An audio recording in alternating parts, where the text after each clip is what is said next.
Hello everyone, मैं हूँ Alina and welcome to digestive system part 3। आज के लेसन में हम ये सीखेंगे कि जो हम खाना खाते हैं और वो कहाँ जाता है और कैसे जाता है। सेम चीज़ हमने पार्ट 1 में भी की थी, लेकिन आज हम ये डिटेल में करेंगे। तो सबसे पहले हम शुरू करते हैं छोटे से रिविजन के साथ। पार्ट 1 में हमने ये देखा था कि जब हम खाने को खाते हैं तो सबसे पहले हम उसे मुँह में चबाते हैं। तो मुंह में हम खाने को बड़े पीसेस में से छोटे पीसेस में टर्न करते हैं। इसके बाद खाना जाता है इस तरह से फूड पाइप के थ्रू। फूड पाइप को हम ईसोफेगस भी कहते हैं। फूड पाइप से नीचे जाने के बाद खाना पहुंचता है स्टमक यानी पेट में। पेट में थोड़ी देर रुकता है खाना और उसके बाद वो पेट से भी नीचे जाता है स्मॉल इंटेस्टाइन में।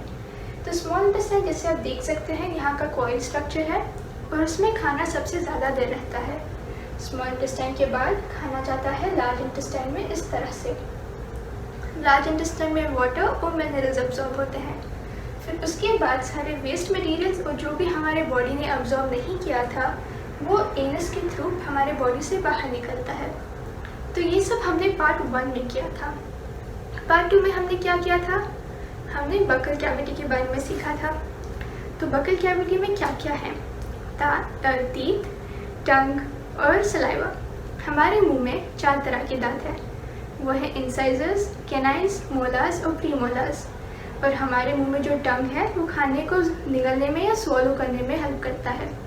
हमारे मुंह में जो सलाइवा है वो खाने को लुब्रिकेट करता है ताकि वो फूड पाइप में से आसानी से गुजर पाए। तो आज के लेसन को शुरू करते हैं। तो सबसे पहले हम खाना चबाते हैं माउथ में, तो माउथ। फिर उसके बाद खाना जाता है फूड पाइप या ईसोफेगस में, तो फूड पाइप।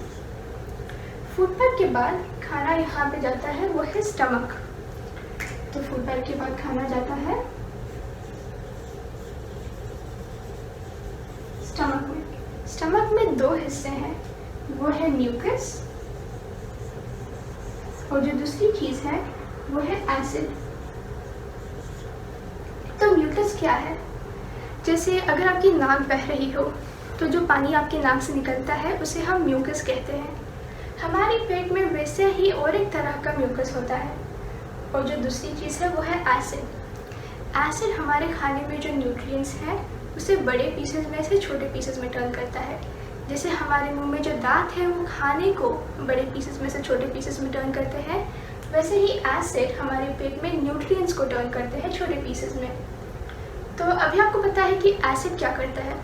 क्या आप सोच रहे हैं कि म्यूकस की क्या ज़रूरत है? वो इसलिए क्योंकि अगर हमारे पेट में म्यूकस नहीं होता तो ये एसिड जो है हमारी पेट के अंदर की लाइनिंग या सरफेस को ख़राब कर देता और इसकी वजह से पेट में अल्सर्स या पेट दर्द होने लगता है। तो स्टमक के बाद जब खाना रहता है वहाँ पे न्यूट्रिएंट्स बड़े पीसेस में से छोटे पीसेस में टर्न होते हैं और उसके बाद जो भी खाना है वो स्मॉल इंटेस्टाइन में जाता है। तो स्टमक के बाद खाना जाएगा स्मॉल इंटेस्टाइन में।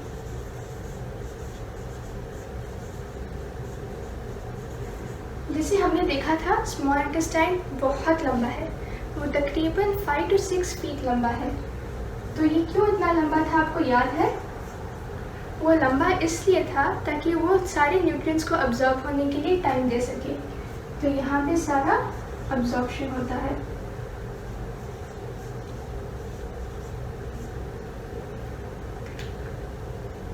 तो सब खाना जब अब्जॉर्ब होता है उसके बाद खाना जाता है लार्ज इंटेस्टाइन में। लार्ज इंटेस्टाइन में जैसे हमने पहले देखा था वहाँ पे वाटर और मिनरल्स अब्जॉर्ब होते हैं।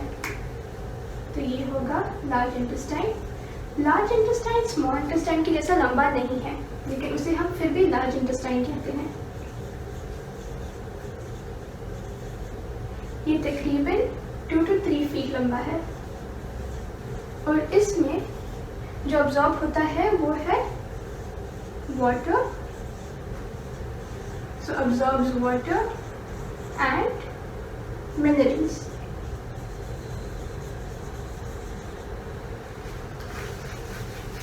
ठीक है। लार्ज इंटेस्टाइन के बाद जो भी बचता है वो होगा वेस्ट मटेरियल्स और वो न्यूट्रिएंट्स जो हमें बॉडी को बिल्कुल नहीं चाहिए। तो लार्ज इंटेस्टाइन उतना लंबा नहीं है, और हमने क्या देखा, लार्ज इंटेस्टाइन में जो अब्जॉर्ब होता है वो है वाटर और मिनरल्स। ये अब्जॉर्ब होने के बाद जो भी बचता है वो होंगे वेस्ट मटेरियल्स, और जो न्यूट्रिएंट्स हमारी बॉडी अब्जॉर्ब नहीं कर पाए तो वो एनस के थ्रू हमारे बॉडी से बाहर निकलते हैं, तो उसे हम एक्सक्रीशन कहते हैं, एक्सक्रीशन ऑफ वेस्ट मटेरियल्स।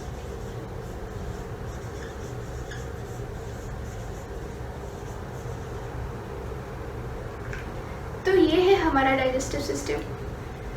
तो जैसे हमने देखा कि माउथ के बाद ईसोफेगस में से खाना गुजरता है, और वो मूवमेंट जो जिसके वजह से वो गुजरता है उसे हम पेरिस्टालसिस कहते हैं।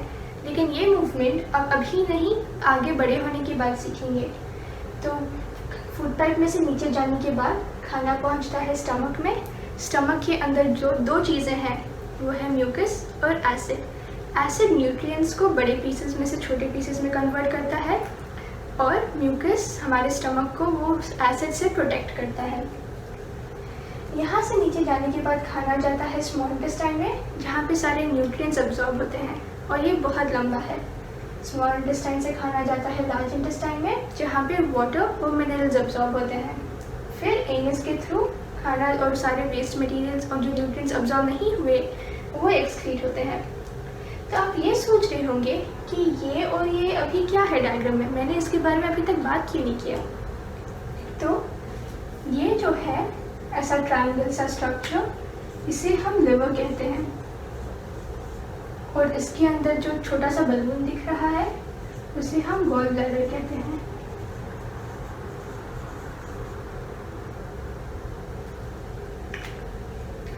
तो इसकी क्या ज़रूरत है हमारे बॉडी में। हमारे गॉल ब्लैडर एक सब्सटेंस बनाता है, उसे हम बाइल कहते हैं।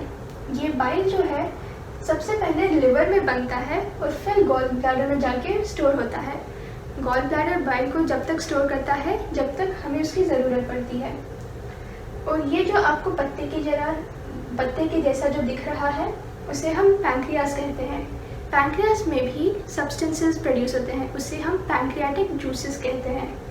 तो ये जूसेस और जो गॉल ब्लैडर में से जो सब्सटेंस प्रोड्यूस होता है वो है बाइल।